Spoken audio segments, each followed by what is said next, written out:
أما بعد فأعوذ بالله من الشيطان الرجيم بسم الله الرحمن الرحيم باب الرحلة في المسألة النازلة সম্মানিত উপস্থিতি, আল্লাহ তাআলার তৌফিক নসিব হলে আজকের আলোচনায় আমরা সহিহ বুখারীর কিতাবুল ইলমের 26 নম্বর পরিচ্ছেদ আর-রিহলাতু ফিল মাসআলাতি নাযিলা, নতুন কোনো মাসলা সম্মুখীন হলে তা জানার জন্য সফর করা। নতুন কোনো মাসলা সম্মুখীন হলে তা জানার জন্য সফর করে হলেও সঠিক বিষয়টা জানা এবং তার উপরে আমল করা। হাদিস নাম্বার 88। হাদিসে বর্ণনাকারী উকবা ইবনে হারিস রাদিয়াল্লাহু তাআলা আনহু আন্নাহু তাযাওয়াজা ইবনাতা লিআবি ইহাব ইবনে আজিজ। উকবা ইবনে হারিস রাদিয়াল্লাহু তাআলা আনহু, যিনি মক্কাতুল মুকাররমা বিজয় হওয়ার পরে মুসলমান হয়েছিলেন, তিনি নিজেই বলেন যে আমি বিবাহ করলাম আবু ইহাব ইবনে আজিজের মেয়েকে, যার মেয়ের নাম ছিল আম্মারা। বিবাহ হয়ে যাওয়ার পরে ফাআতাত ইমরাতুন, একজন মহিলা আসে। ফাকালাত, এসে বলল, ইন্নী কদ আরদাতু উকবা ওয়াল্লাতী তাযাওয়াজা বিহা, আমি উকবা যে বিবাহ করেছে এবং উকবা যাকে বিবাহ করেছে ওই নারী আম্মারা, উভয়জনকে আমি দুধ পান করিয়েছি। তাহলে উভয়জনকে দুধ পান করালে দুধ ভাই আর দুধ বোন হয়ে গেল। দুধ ভাই আর দুধ বোনের সাথে বিবাহ জায়েজ না, জানেন তো? রাসূল কারীম সাল্লাল্লাহু আলাইহি ওয়াসাল্লাম বলেছেন, ইন্নাল্লাহ হারামা মিনার রিদাআ মা হারামা মিনান নাসাব। বংশগত কারণে যেভাবে বিবাহ যেভাবে হারাম হয়ে যায়, ওরকমভাবে হৃদয় এই দুধ পান করার কারণে দুধ ভাই দুধ বোন সম্পর্ক ওরকমই, এটাও হারাম হয়ে যায়। আচ্ছা, এই নারী এসে বললো, আমি তো তোমাকে, উকবাকে বললো যে আমি তোমাকে এবং তুমি যে নারীকে বিবাহ করেছো আম্মারা, তোমাদের দুইজনকে আমি দুধ পান করিয়েছিলাম ছোটবেলায়। ফাকালা লাহু উকবা, উকবা তখন বললো, মা আ'লামু আন্নাকা আরদা'তিনি ওয়ালা আখবারতানি, আমি তো জানি না যে তুমি আমাকে দুধ পান করিয়েছিলে এবং আমি যাকে বিবাহ করেছি তাকে তুমি দুধ পান করিয়েছিলে, এবং বিবাহের আগে যখন বিবাহ করলাম তখন তো তুমি আমাদেরকে বলো নাই। তখন এই মাসলার সমাধান কি এটা জানার জন্য ফারাকিবা মিন মক্কা ইলা মাদিনা, ফারাকিবা ইলা রাসূলিল্লাহ সাল্লাল্লাহু আলাইহি ওয়াসাল্লাম বিল মাদিনা ফাসালাহু। উকবা ইবনে হারিস রাদিয়াল্লাহু তাআলা আনহু, তিনি তো মক্কাতুল মুকাররমা বিজয় করে মুসলমান হয়েছিলেন। তিনি মক্কাতুল মুকাররমা থেকে রওনা দিলেন এই মাসলার সঠিক বিষয়টা জানার জন্য। চলে গেলেন কোথায়? মদিনাতুল মুনাওয়ারা। শত শত মাইল পথ পাড়ি দিয়ে চলে গেল। আর আমরা আমাদের কি করিস, একটা মাসলার সম্মুখীন হলে হামকে হুনরে আমি সব কিছু জানি, আমি সব কিছু জানি, নিজের মতো করেই করি। তো সাহাবী উকবা ইবনে হারিস রাদিয়াল্লাহু তাআলা আনহু, তিনি শত শত মাইল পাড়ি দিয়ে সেই মক্কাতুল মুকাররমা থেকে চলে গেলেন মদিনাতুল মুনাওয়ারা। ফাসালাহু ফাকালা রাসূলুল্লাহ সাল্লাল্লাহু আলাইহি ওয়াসাল্লাম, এরপরে রাসূল কারীম সাল্লাল্লাহু আলাইহি ওয়াসাল্লামকে মাসলাটা খুলে বললেন। ফাকালা রাসূলুল্লাহ সাল্লাল্লাহু আলাইহি ওয়াসাল্লাম, কাইফা ওয়াকাদ কিলা, রাসূল কারীম সাল্লাল্লাহু আলাইহি ওয়াসাল্লাম, কাইফা তুবাশিরুহা, তুমি তার সাথে কিভাবে গোপনে মিলিত হবে, অথচ অকদে কিলা, তোমাকে বলে দেওয়া হলো সে তোমার দুধ বোন, মানে তার সাথে বিবাহ সম্পর্ক আর কি রাখতে পারবা না, অটুট রাখতে পারবে না, ছিন্ন করে দাও। ফাফারাকাহা উকবা, তখন উকবা রাদিয়াল্লাহু তাআলা তাকে তালাক দিয়ে দিলেন, তার সাথে সম্পর্ক ছেদ করে দিলেন। ওয়ানাকাহাত যাওজান গায়রাহু, এবং ওই আম্মারা, ওই নারী, তিনি আর একজন স্বামীকে অপরজনকে কি করলেন? বিবাহ করলেন। এই মাসলাটা খুব গুরুত্বপূর্ণ একটা মাসলা। অনেক ক্ষেত্রে দেখবেন খালাতো বোন খালাতো ভাইয়ের সাথে বিবাহ হয়, ফুফাতো বোন ফুফাতো ভাইয়ের সাথে কি হয়? বিবাহ হয়। কিন্তু দেখবেন ছোটবেলা ওই খালা দুজনকে দুধ পান করেছে, এরকম হয় কি হয় না? বহুত হয়। বাচ্চা ছোট থাকে, একটু কান্না করে, জানেও না, দুধ দিয়ে দেয়, কিন্তু পরবর্তীতে একটা সময় একটা বিবাহ হয়, কিন্তু জানেও না যে ছোটবেলায় তার খালা বা ওই নারী দুজনকে দুধ পান করেছে। হারাম সম্পর্ক, কি হারাম। এরকম অনেক অনেক অনেক ক্ষেত্রে এরকম হয়। এই জন্য বিষয়গুলো খুব খেয়াল রাখবে, বিষয়গুলো কি খেয়াল রাখবে। বিবাহ হয়ে যাওয়ার পরে সংবাদ দিছে যে আমি তো তোমাকে এবং তুমি যে আল্লাহকে বিবাহ করেছে, দুধ পান করেছে। রাসূল কারীম সাল্লাল্লাহু আলাইহি সাল্লামকে বলার সাথে বললেন যে কীভাবে তুমি তার সাথে সংসার করবে, সে তো তোমার দুধ বোন, আপন বোনের মতোই সম্পর্ক ছেদ করে দেবে। এই জন্য বিষয়গুলো যাদের ছেলে মেয়ে আছে আপন জনের মধ্যে যখন বিবাহ সাথী যদি হয়, বিষয়গুলো একটু খেয়াল রাখবে, বিষয়গুলো কি খেয়াল রাখবে। এরপরে আরেকটা বিষয়, বাবু তানাউল বলা হয় পালা নির্ধারণ ফিল ইলমি, ইলম শিক্ষা করার জন্য পালা নির্ধারণ করা। তদানীন্তনকালে রাসূল কারীম সাল্লাল্লাহু আলাইহি সাল্লাম আসহাবে সুফফা দেখছেন তো? আসহাবে সুফফা দেখছেন? মসজিদে নববীর পিছু ওই যে আল্লাহ রাসূল সাল্লাল্লাহু আলাইহি সাল্লাম রওজা যে আছে, অর্থাৎ জান্নাতুল বাকির সাইডে বাবে জিবরিল যে আছে, বাবে জিবরিল, যে দরজা গেট দিয়ে জিবরিল আলাইহিস সালাম সাধারণত যা আশা করতেন, ওর নাম কি? বাবে জিবরিল। ওই ওখানে একটা জায়গা আছে, ওটার নাম হলো কি? আসহাবে সুফফা। রাসূল কারীম সাল্লাল্লাহু আলাইহি ওয়াসাল্লাম সেখানে নতুন কোন আয়াত কোনো নতুন মাসলা সেখানে তিনি আলোচনা করতেন, সাহাবা কেরাম শুনতেন। তো ওমর ফারুক রাদিয়াল্লাহু তাআলা অনেক সাহাবী যাদের অনেক ব্যস্ততা ছিল, তারা পালা নির্ধারণ করতেন যে ভাই আমি একদিন যাবো, তুমি একদিন যাবে, প্রতিদিন তো যাওয়া সম্ভব না, আমারও ব্যস্ততা তোমারও ব্যস্ততা। তুমি যদি, আমি যেদিন যেতে পারবো না তুমি যাবে, গিয়ে সব কিছু শুনে আমাকে বলবে, আর তুমি যেদিন যেতে পারবো না আমি যাব, গিয়ে আমি যা কিছু শুনি এগুলো তোমার কাছে বর্ণনা করবো। এরকম পালা বর্ণনা করছিলেন কে? ওমর ফারুক রাদিয়াল্লাহু তাআলা। দেখেন হাদিসের দিকে, হাদিসে বর্ণনাকারী আব্দুল্লাহ ইবনে আব্বাস রাদিয়াল্লাহু তাআলা আন ওমর রাদিয়াল্লাহু তাআলা।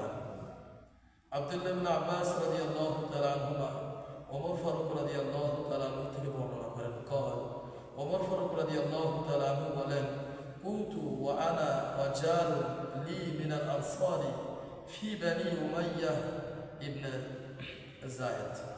ওমর ফারুক রাদিয়াল্লাহু তাআলা আনহু বলেন, আমি এবং আমার একজন প্রতিবেশী ছিল আনসারী, যে মদিনাতুল মুনাওয়ারার অধিবাসী ছিল। সে ছিল বনু উমাইয়া ইবনে যায়েদের বংশের লোক। বনু উমাইয়া ইবনে যায়েদ কোথায় ছিল? ওয়াহিয়া বিন আওয়ালি মদিনা, মদিনাতুল মুনাওয়ারার একটা গ্রাম ছিল। وكنا نتواضع النزول على رسول الله صلى الله عليه وسلم। ওমর ফারুক রাদিয়াল্লাহু তাআলা আনহু বলেন, আমি এবং আমার ওই সাথীর সাথে, আমার যে প্রতিবেশী ছিল তার সাথে আমরা পালা নির্ধারণ করে যেতাম।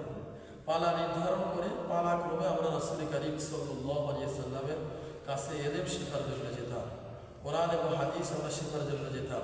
ইয়ানসিলু ইয়াওমান, সে একদিন যেত, ওয়া আনসিলু ইয়াওমান, আর আমি একদিন যেতাম। মানে সে যেদিন যেত আমি সেদিন যেতাম না, আমি যেদিন যেতাম সে সেদিন যেত না। ফাইদা নাযালতু জিতুহু বিখবর যালিকা আল-ইয়াওম মিন আল-ওয়াহী।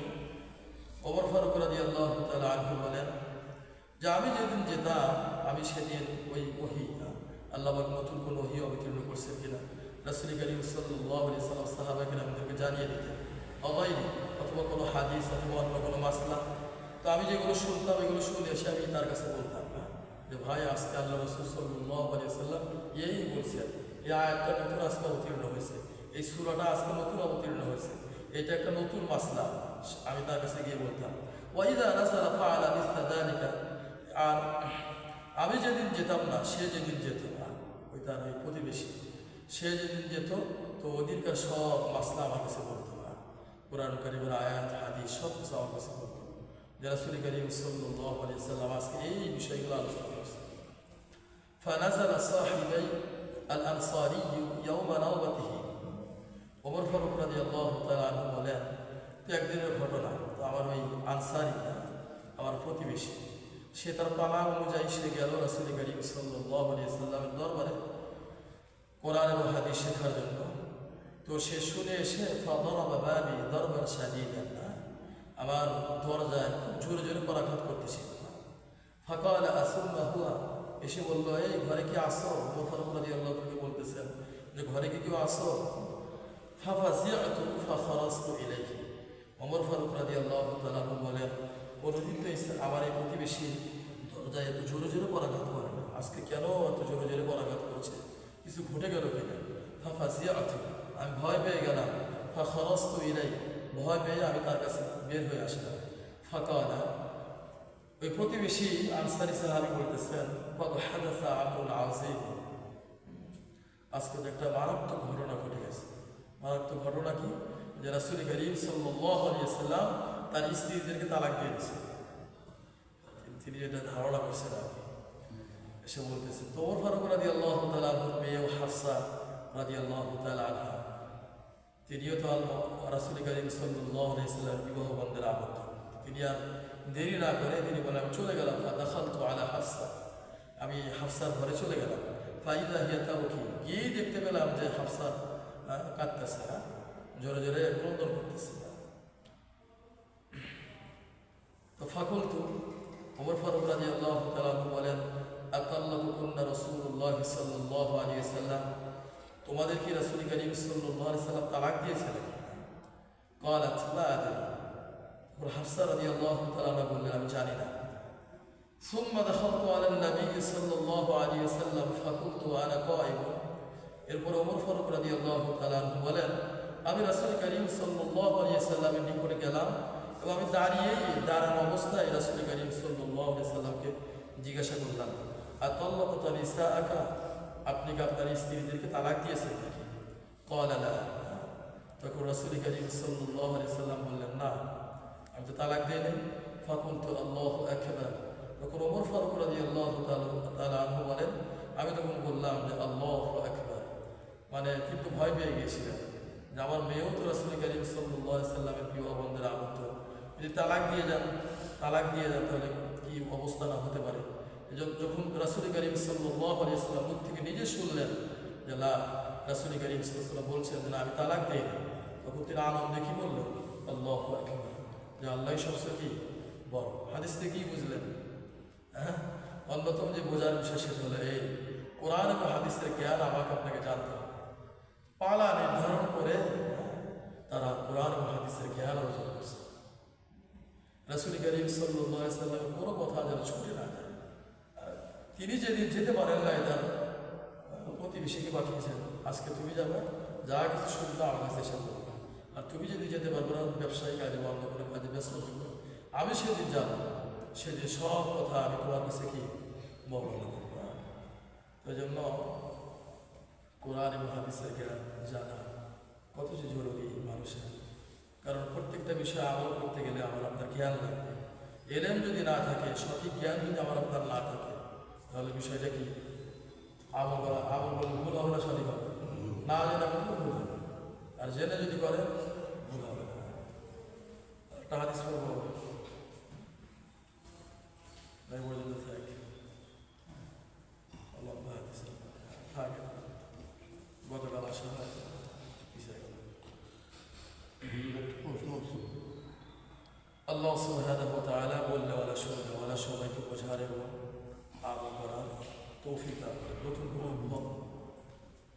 আকস্মিক বা অদ্ভুত করে মাস্তা সম্বন্ধে বলে নিজে নিজে আমল না করা, নিজে নিজে কি মুফতি না হয়ে ফাসআলু আহলা যিকরি ইন কুনতুম লা তা'লামুন। আল্লাহ সূরা নাহলের মধ্যে বলছেন, তুমি যা জানো না, যারা জানে তাদেরকে জিজ্ঞাসা করো। তুমি যা জানো না, যারা জানে তাদেরকে কী করো? জিজ্ঞাসা করো। আমরা এখন পর্যন্ত কত মাসলা শুনলে মনে হয় যে প্রথম শিক্ষা, তখন আমরা কী করি? কিতাবাদি দেখি, কিতাবাদির মধ্যে যদি না পাই তখন আমাদের ওস্তাদদের কাছে দিই, দেখো যে এই মাসলার এই শুনবো কি, মাসলার হল কি।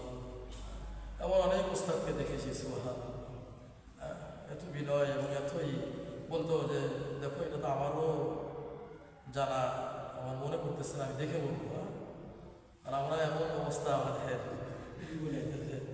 মানে সব কিছু নিজের থেকেই করে ফেলি, বলি যে আমি সবচেয়ে বড়, এগুলোতে বেঁচে থাকা, জেনে জেনে বিষয়গুলো আমল করা বোঝা।